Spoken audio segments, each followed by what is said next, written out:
Thank you so very much for tuning in. Hit subscribe to this channel right now. The Supreme Court is probably not going to get the Supreme Court. The appeals court in New York will almost certainly overturn the $450 to $500 million fraud verdict against President Trump for the most absurd reason, allegedly inflating his net worth, which is so completely outlandish. And we'll see exactly why. You'll hear from real estate analysis about pertaining to Mar-a-Lago in a second.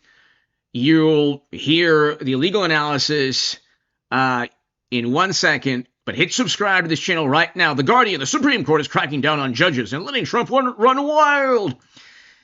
Instead, the Guardian should actually look at things in the manner that is reality. They should say, okay, Democrats, the Democratic Party, has engaged in so many efforts, so many attempts to wield political power that were unconstitutional, that it's the Supreme Court that reined in the Democratic Party or corralled the Democratic Party, not the other way around. Anyway, hit subscribe to this channel. Political, a Supreme Court decision that unshackled Trump. Trump doesn't need shackles, okay, in any way, shape, or form. He didn't commit a crime, and he won the popular vote. So he should be let free to, to implement the agenda that the American electorate wants. He won the majority of the electorate. He won the popular vote, okay? He's winning CNN, the behind-the-scenes power John Roberts wields to ensure his influence. He is continually winning, ladies and gentlemen. And let's just really quickly get to Mar-a-Lago being worth $17 million, which is completely absurd. It's about $1 billion plus. You'll hear exactly why Letitia James and others, and we'll get to Letitia James possibly committing mortgage fraud and the criminal investigation into that. But the Supreme Court, if it gets to the Supreme Court, will overturn this for a number of reasons that you'll hear in a couple of moments. The issue, however, is that he didn't inflate anything. He didn't deceive Deutsche Bank. He didn't lie at all.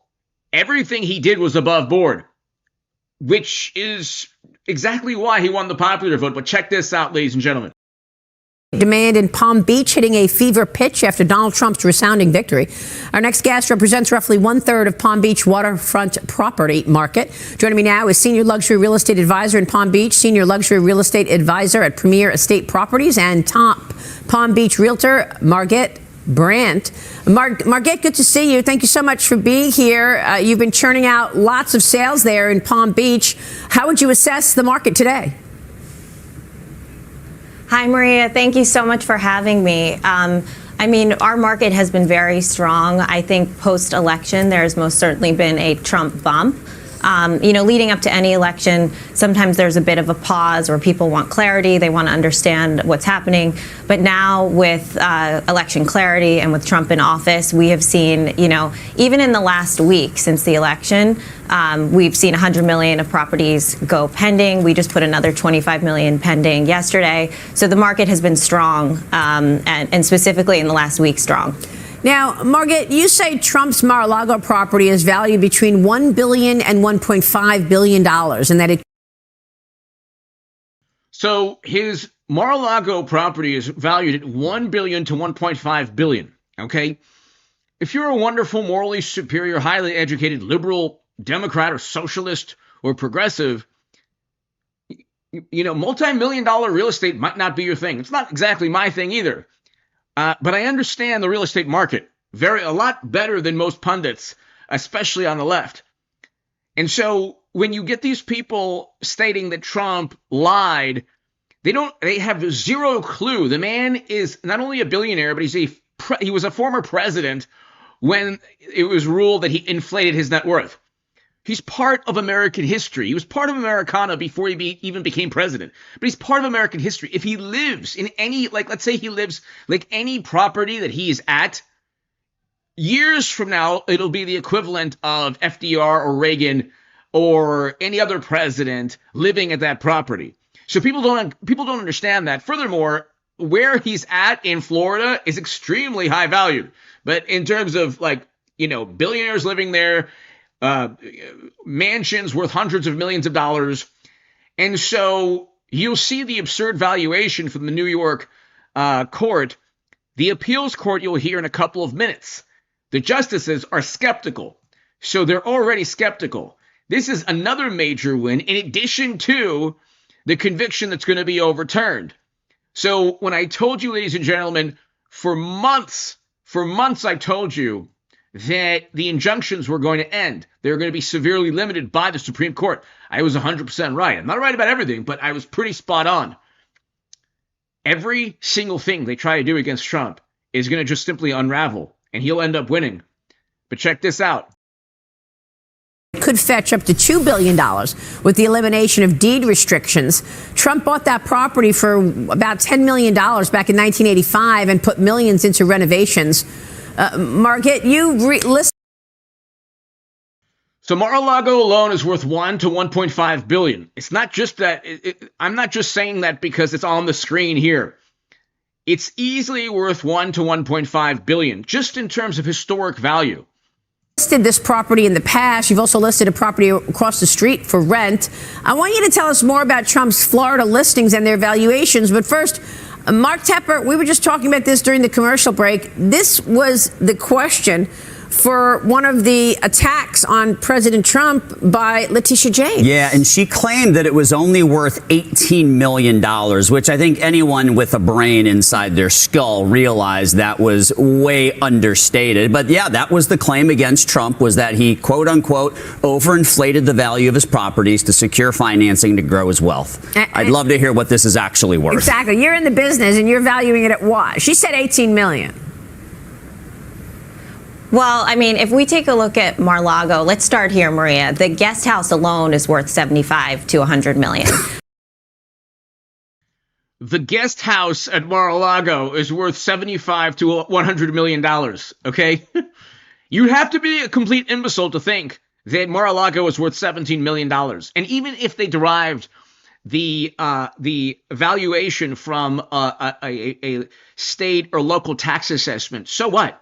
That's not the way you value a property in the open market, like in the real estate market. When people are buying a property, they don't buy the assessment from a county official. They buy the comps or the comparable real estate around the area. Then you factor in he's a president. There's historic value there you can't put a price to. If you take a look at Palm Beach Island waterfront land, right, and keep in mind we're a small island, we're only 12 miles long, half a mile wide, so it's not a big market. Scarcity is a real thing for us. We only have 2,500 homes on this island. So if you take into account waterfront land pricing, which the average is about $1,600 per foot, we've seen some sales on the ocean as high as $2,000 per foot. But you know, if you take a look at Mar-a-Lago, it's 20 acres. And for example, we just sold the most expensive property ever sold in the U.S., a private island here in Palm Beach for $152 million. Most expensive sales so far in the country this year.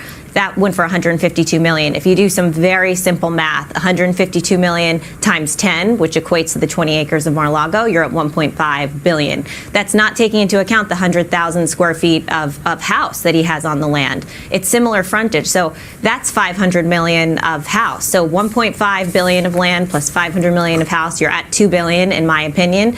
Even if you short, say that it's really, more than 1.5 or 1.75, the 18 million evaluation was so far off base and clearly done by someone who has no understanding of Palm Beach Island. And New York, the political system or the political situation in New York will not allow another victory for President Trump. Perhaps this year. I mean, there's going to eventually have to be either the appeals court or the Supreme Court. But the Supreme Court, it's as good. Once it gets to the Supreme Court, it's as good as done. So I do these live streams and I explain what the Supreme Court is going to do. I've been pretty spot on. You could look on my channel the past year, 2 years, 3 years. Whether it's the immunity victory, whether it's the victory over the absurd, nonsensical, completely irrational, tyrannical Colorado ban, whether it's the injunctions, I've been spot on. I keep saying the Supreme Court's going to side with Trump. It's not a matter of conservative or Democrat, even though it's a conservative Supreme Court. It's so obvious the Democrats have tried so desperately in this apoplectic, maniacal, hysterical effort to take down Trump. Nothing works. So it's like that person who's like, it's everyone else's fault, not mine. It's like, well, maybe it's your fault. maybe the rational way to see things is that you are causing the issues in your life. And so the Democrats, what they do is they say, oh, it's a conservative Supreme Court, and then they go after Trump for saying that judges are biased against him. So they do the same thing. The difference here is that this is just basic logic. It's basic logic. You can't accuse Trump of committing fraud, for example, when just one property alone is worth $1.5 billion.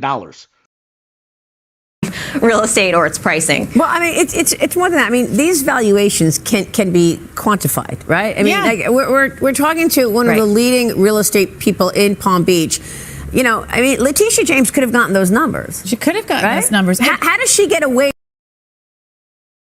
William, everybody here, thank you so very much for the kind words. Thank you for the kind words, everybody. $4,450 per square foot. $4,500 per square foot. Okay. $250 million went up. The average property is $30 million. Okay. And you're talking maybe a fraction of the size of Mar-a-Lago. And again, the historic, it's not there's only 47 presidents, okay? So you're looking at historic value in addition to the fact that it's a very, very large property. With saying that he overstated it and it's actually worth $18 million. Well, let me just ask, what would have happened if Kamala Harris was in office and her unrealized capital gains went into effect? What would they value it? They value it $18 million or $1.5 billion? I'm wondering. Yeah. So that's a question for you, Mark Ed. What about those unrealized gains taxes that Kamala Harris wanted to put in place and higher taxes? Would that have put a freeze on the market? Oh, my God. I mean, I'm so glad you asked about that. If I could tell you, Maria, how many people sent me that about the unrealized gains, I mean, that would have been an absolute disaster. And only someone who hasn't run a business would come up with something like that. So, I mean, that would have been terrible. But we're grateful because we have some real, like, business minds behind Trump. We have some of the most brilliant minds in business, like Elon Musk and Howard Lutnick and Bill Ackman. And I think people are super excited to have, not D.C. bureaucrats, but business leaders that I really think this is an exciting time for our country, and it's without a doubt going to be good for the Palm Beach market. So the appellate court in New York is already skeptical. You'll hear from them in a second. This is really, really, really interesting. Okay, check this out. And this is something you're probably not going to see. I mean, you can see it. Forbes is fantastic. Forbes breaking news is fantastic, but not a lot of people are talking about this, okay? This is an upcoming victory for President Trump. It's so huge. And even the highest court in New York isn't buying what New York Democrats tried to do to Trump. Still been committed, even though the counterparty didn't rely on it at all. So that's you're pointing to Ernst & Young, you're pointing to First American. Ernst & Young, you're dealing with the collapse of Lehman Brothers. First American, you're dealing with an action brought against an appraiser who overvalued properties at the behest of a lender perpetrating a scheme to induce unsophisticated consumers into taking out home loans that they could not afford. It hardly seems that justifies bringing an action to protect Deutsche Bank against President Trump, which is what you have here. I mean, you've got two really sophisticated parties in which no one lost any money. And that was the point of my initial question. Every case that you cite involved where there was damage to consumers, damage to the marketplace. You've got a scheme to get unsophisticated consumers to take out home loans. You got a collapse of Lehman Brothers. You don't have anything like that here. Well, first of all, Your Honor. So the state prosecutors or city prosecutors are trying to say that Trump deceived Deutsche Bank, just like the investment banks before the 2008 market crash, okay, the mortgage crisis in 08 and 09. And they're trying to say that, well, it's just the same thing. Trump deceived Deutsche Bank because we think that Mar-a-Lago is only worth $18 million. And the judge here is saying, but Deutsche Bank and Trump are two very knowledgeable and savvy real estate investors or investors in the market. So in finance. They know exactly what they're doing. And Deutsche Bank literally was part of the defense for President Trump. Okay, so you hear they're incredulous. They don't even the appeals court isn't buying any of the nonsense. Then of course you have Letitia James. She is now under criminal investigation. It's important that attorneys general representing our respective states stand up and enforce the rule of law. The President of these United States. So Democrats, also Republicans, but primarily Democrats in this day and age, are almost like actors. They're very good at evoking emotion. But you'll see what the Attorney General now is faced with. Is not above the law. No matter how rich, powerful, or politically connected you are, everyone must play by the same rules. Please sue him for us. Oh, we're going to definitely sue him. We're going to be a real pain in the This is the Democratic Party mentality. Please sue him for what does that do for the country? Like, he won the popular vote. What is the point? Every single effort, every single time Democrats media tried to take down Trump, you could look at all of the people, Jussi Smollett, Michael Avenatti, former FBI officials, former government officials, CBS, there has to be an algorithmic issue there. CBS paid, I did a video on it, I think 2 people watched today, and if you did watch, God bless you, thank you. But I noticed other channels doing, the segments on CBS paying President Trump $16 million for defamation. For deceptively editing Kamala Harris's interview. That was months after ABC News paid President Trump $15 million for defamation. So every single time Democrats media have tried to go after Trump, it hasn't worked. And now the Trump Justice Department may be a pain in her you-know-what. The angle has obtained shocking allegations leveled by the Trump administration against New York Attorney General Letitia James. The Federal Housing Finance Agency has sent a criminal referral to the DOJ accusing James of mortgage fraud. In a letter to Attorney General Pam Bondi, Director Bill Pulte says James appears to have falsified records in order to meet certain lending requirements and receive favorable loan terms. He cited a property in Virginia that she's allegedly claimed as her principal residence and a property in New York that she claimed as a 4-unit structure instead of the required, instead of a 5, which Pulte says means she was able to get. Hey, if you conceal carry and you want to do so comfortably.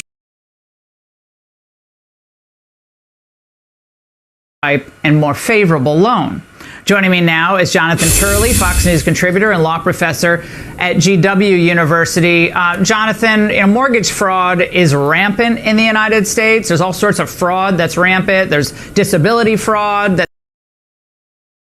So it seems that you have a top New York official, the Attorney General of New York, wanting to evade taxes.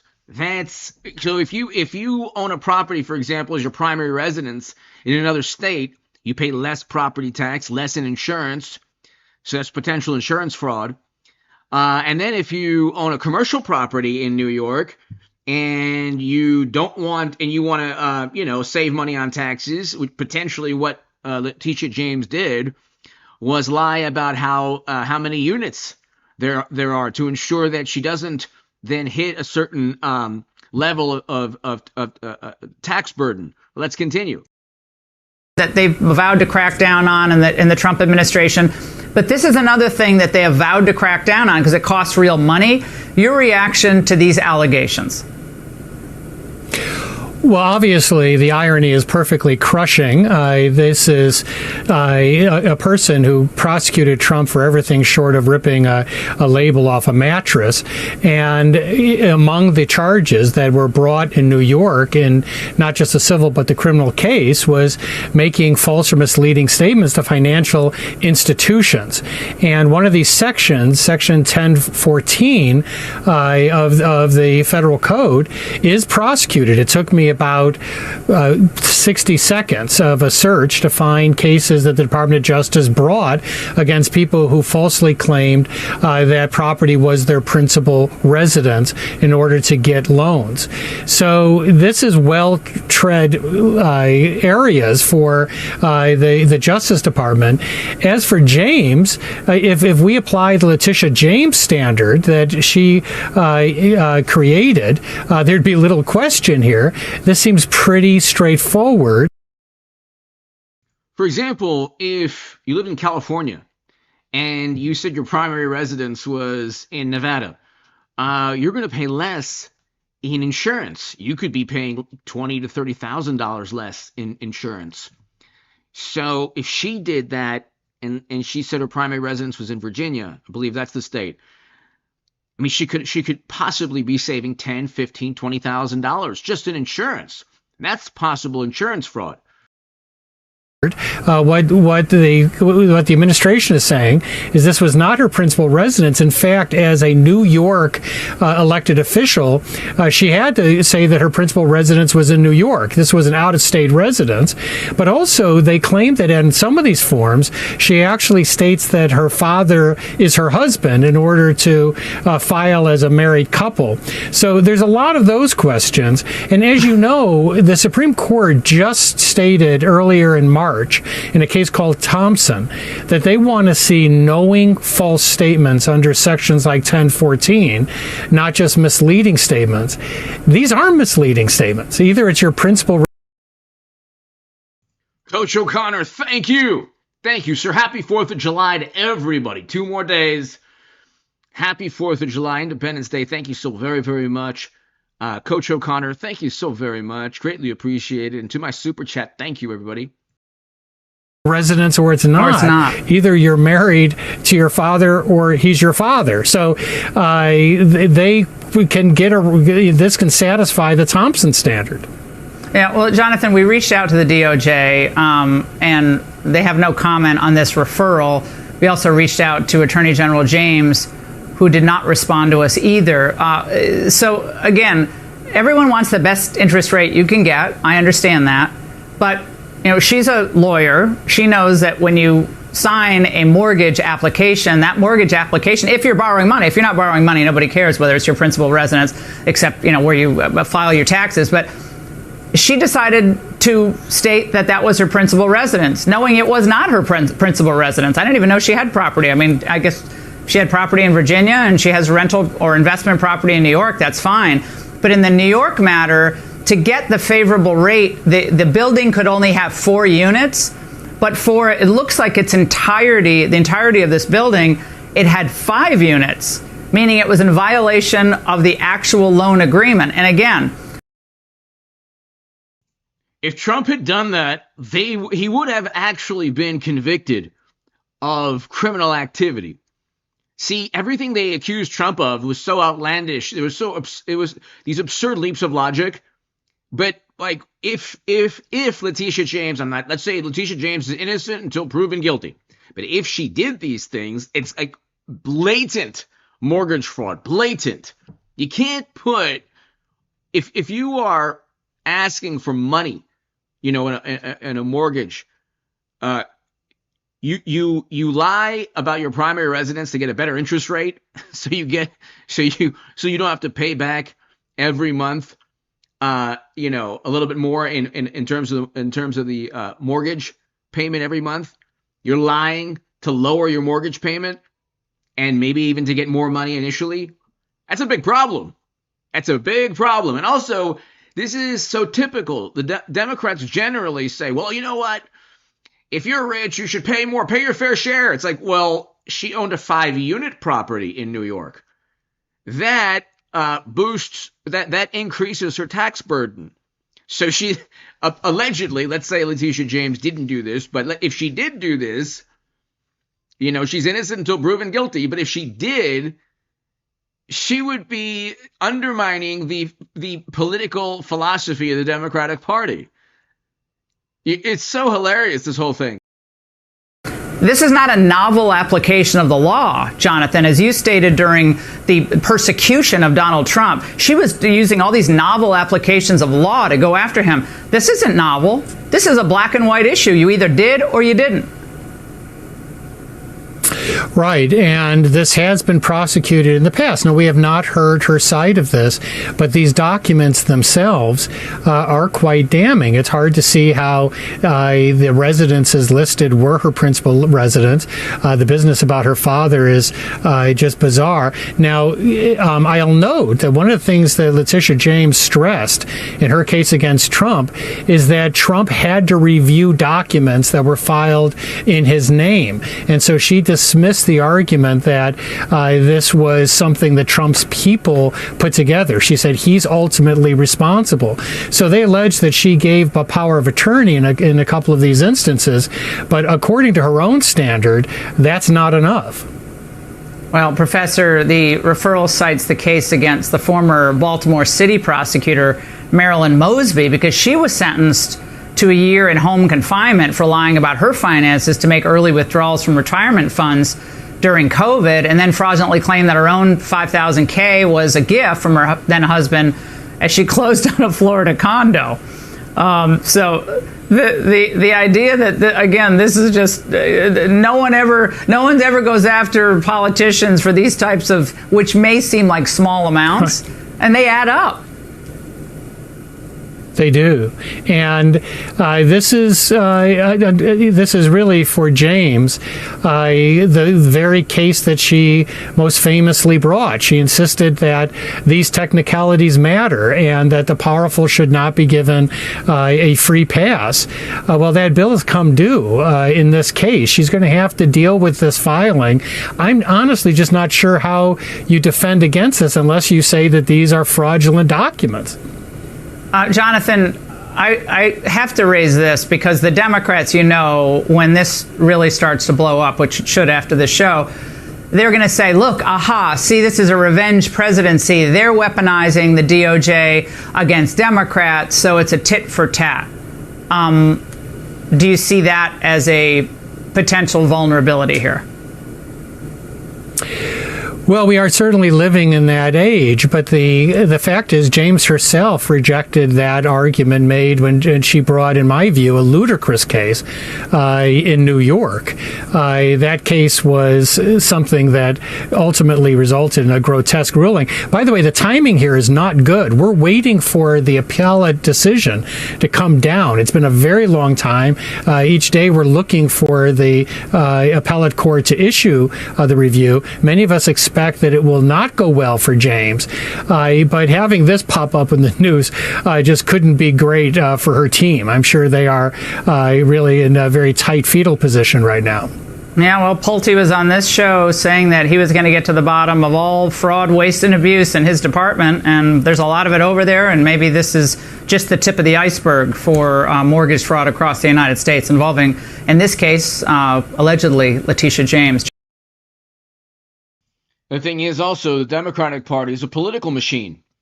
And so in the early days of Tammany Hall, there's a book or a pamphlet written by a member of Tammany Hall, a politician in New York in the late 1800s. And I believe it's called The Plunket of Tammany Hall. I read it years back. And he talked about how there's something called honest graft.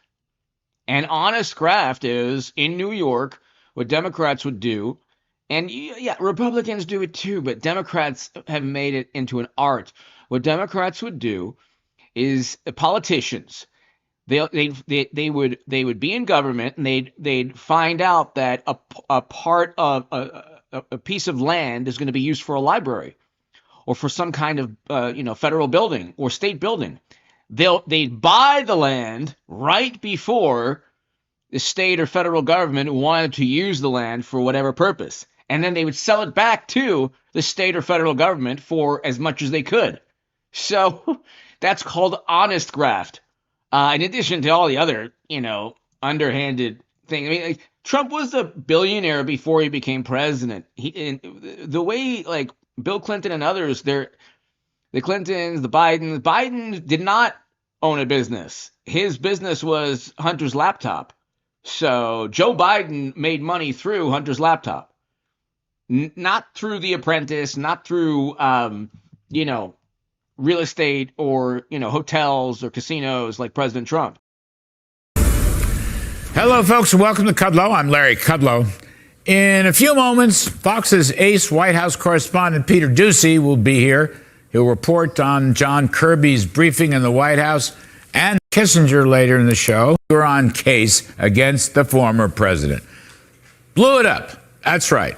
Couple Deutsche Bank folks who have been lending hundreds of millions of dollars. So the bank that was said to have been deceived was literally the defense for President Trump. They went to bat and they defended President Trump against Letitia James. And they said, no, we didn't rely on Trump's assessment or anyone else's assessment. We did our due diligence. We wanted to do business with President Trump. He did not inflate any net worth.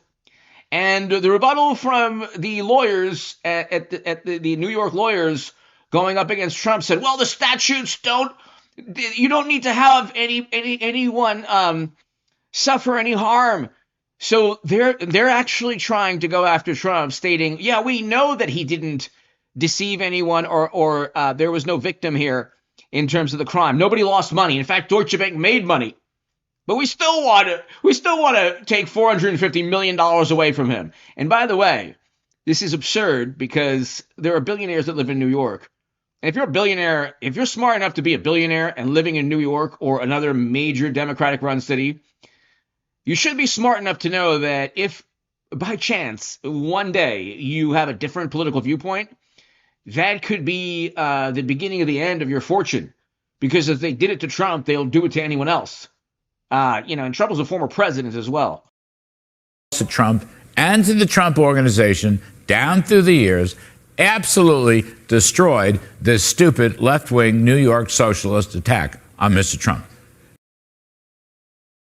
Electronica Mom, thank you. Thanks, everybody, for the kind words.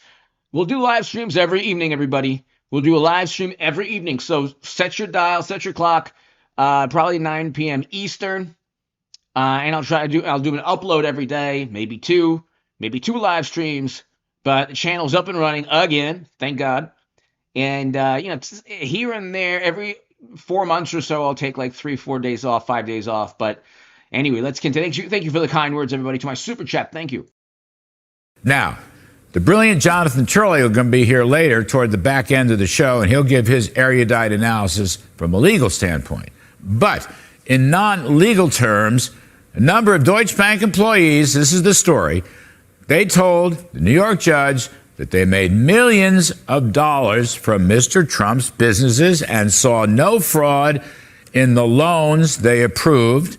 They told the judge that Trump repaid his loans with interest. There was never any concern that Trump defrauded the bank. And they unveiled a parade of emails going back years where the bankers heaped compliments and praise for the Trumps and their businesses. The banker's story goes all the way back to 2011. That's 12 years ago, regarding the renovation of the Doral Golf Club near Miami, Florida. That turned out to be a tremendous success story. The bankers also testified that Mr. Trump paid off his loans, frequently paid off his loans ahead of schedule. Indeed, the co-CEO of Deutsche Bank testified that the bank in 2013, in a meeting at Trump Tower, he suggested the bank could lend Mr. Trump even more money because Mr. Trump's creditworthiness was so strong. Now, this goofy Justice Engoron, with all his ties to the New York Democratic machine, barely listened to the crucial testimony of Mr. Trump's bank lenders. And that is too bad. But of course, in New York, as elsewhere nowadays during the Biden years, Republicans and conservatives are subjected to a two-tiered justice system. The charges against Mr. Trump concerning the allegation of inflated assets alleged falsifying financial statements, insurance fraud. All that is a fabrication based on left-wing imaginations. This is just like the other charges against Trump in Washington and Florida and Georgia, which would seek to deny the former president his First Amendment rights to free speech, his right to express his own opinions. In this country, that right is not a crime. Also in this country, if your banker testifies that you paid up every loan on time or even before the loan came due, and that includes the interest payments, and there was no fraud, and the asset values are a matter of opinion, not science, the key point is paying back the loan with interest. If the bankers are saying this, then what are the prosecutors trying to do? Okay, years from now, people will look and they'll say, why were they so obsessed with Trump? And they still don't get it. Like the Democratic Party media, they don't get it. They still think Trump is an aberration and George W. Bush will come back and the good Republicans will come back. Mittens Romney, Pierre Delicto will come back and save the GOP from the Trumpers. That's never happening again. We're never going to have a Bush, Cheney, Rumsfeld Republican Party ever again. Okay, because Mitt Romney would lose 1,000 out of 1,000 times. So would Chris Christie. So would Nikki Haley. Okay, DeSantis, Rubio, they've become Trump Republicans. I don't think anyone's stopping J.D. Vance. But with Democrats, they have like laptops that are full of graft and bribery. Private servers that like half the emails are deleted. The first 3 months, according to the Honorable James Comey, who was not so honorable with his last social media post, missing. Clinton's emails for first 3 months of her laptop, her private server adventure were nowhere to be found. Can you imagine if Trump had private servers for 3 months? But nobody cares now. It's like ancient history. It's like the Peloponnesian War. It's like it's like so not part. Nobody even cares that obviously the greatest cybersecurity nightmare of all time took place. Nobody cares.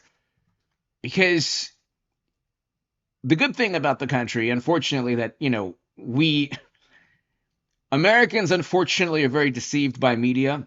But thank God they're only deceived for a short time. And thank God common sense rules the day. So the average American, with July 4th is coming up. God bless America. God bless you watching. The average American is going to be swayed a little bit after 10 years of nonstop negative media coverage. But at the end of the day, they'll say, okay, you know what? Biden, terrible president. Everyone around him, completely inept. Harris, why on earth did she become nominee? She didn't even win a primary. Why did they kick Biden to the curb, so to speak? He won his political primary. Plus, you have Trump enforcing immigration laws, bringing manufacturing back to the country with tariffs, and an anti-war, not a pacifist.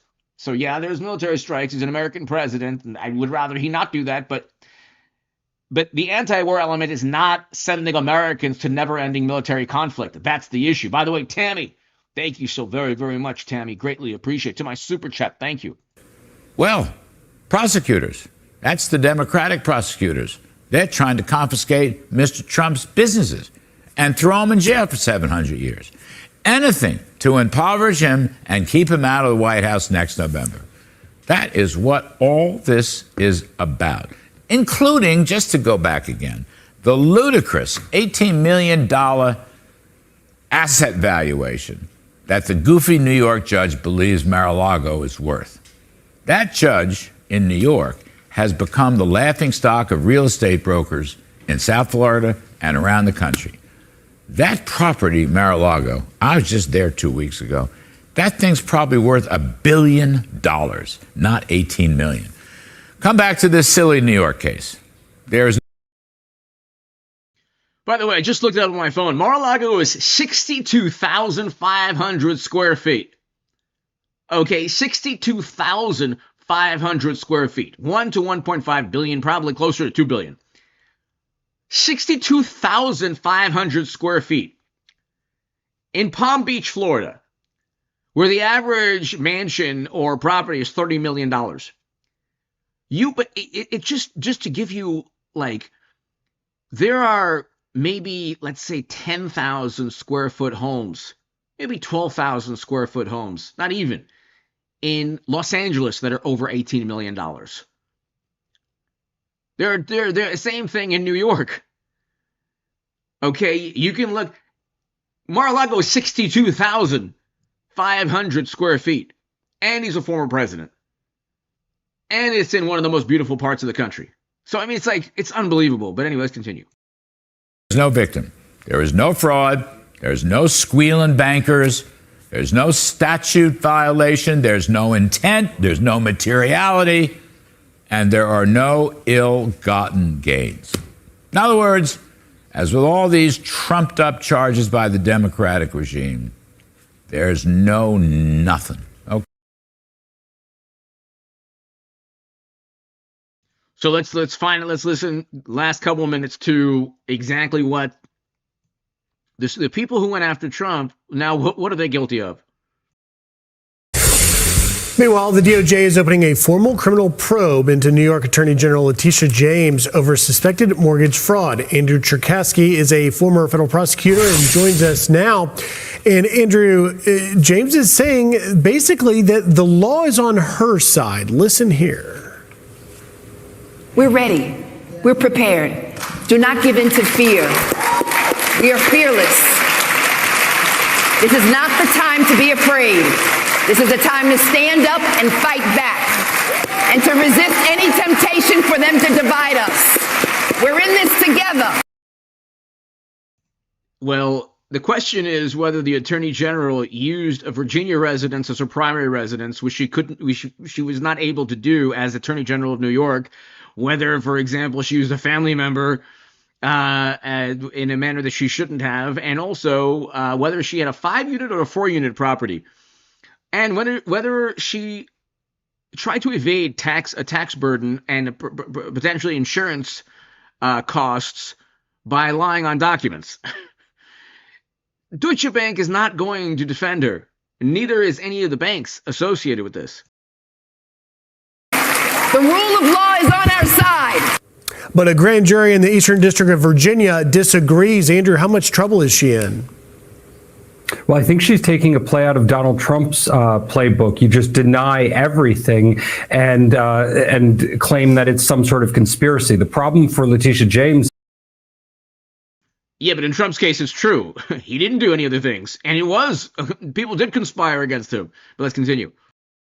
This is no conspiracy at all. The evidence is pointing straight at her for making false statements, for getting mortgages and engaging in home buying processes that seem to have been a clear violation of the law. Now, that has to be deeply investigated. Steps that are need to be taken to ensure that responsible law enforcement tactics are done here, and that it's not targeted at her because of her position, but rather because of the facts that support it. So I think she's in big trouble, and I think that the people of New York need to not be paying for that. Unpack, if you will, so our viewers understand exactly what it is that she did wrong with this property, it appears, in Virginia in order to obtain a more favorable loan. Well, there are two primary issues. One, that she listed this as intended to be a private personal residence as opposed to it being a rental property. There's different interest rates that come along with that type of election. And that's exactly what she went after Donald Trump for, that he was indicating false matters on his real estate documents. The other issue is that she had a building that had an occupancy for 5 units, but she claimed it had only 4 units, something that gave her beneficial treatment because of the smaller size of it, or the claimed smaller size. Both of those have serious financial benefits to the consumer who puts that on the forms. And ultimately, if that's not true, it amounts to fraud, and again is very similar to the type of misrepresentations on mortgage or real estate documents to lead to a windfall for the owner that she complained against Donald Trump for. So this is I think karma coming back to bite her, and maybe is why she knew to look into Donald Trump in the first place. Well, and as you point out, you're raising the issue of karma. She was, of course, the lead prosecutor that went after President Trump, and now is in having to appeal for paying millions of dollars. But at the end of the day, the last 10 seconds or so I've got with you, does this go to trial or is this plead out? Well, I think that this is something that will ruin her reputation. If the evidence supports it and it's solid there, then as it looks right now, this needs to go to trial and she needs criminal culpability. All right, Andrew Cherkasky, thank you.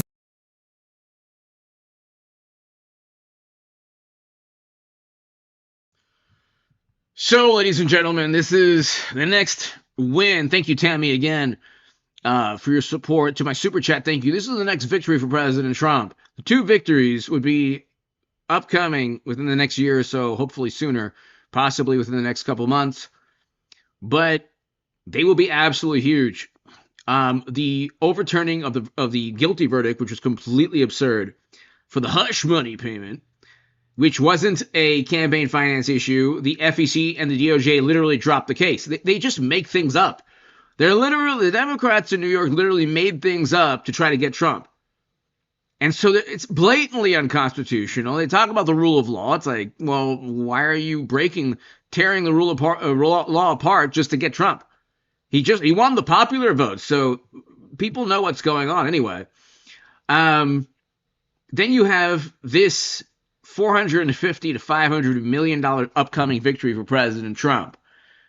He just won the injunction, the huge injunction case. So it's like this is really amazing, ladies and gentlemen.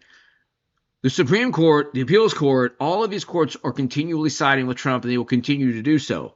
Okay, hit subscribe to this channel. I'll be back tomorrow. Make sure to watch the channel 2 times each day at least, around 1 p.m. Eastern or so, and around 9 p.m. Eastern. Thanks, everybody. Hit subscribe. Greatly appreciated.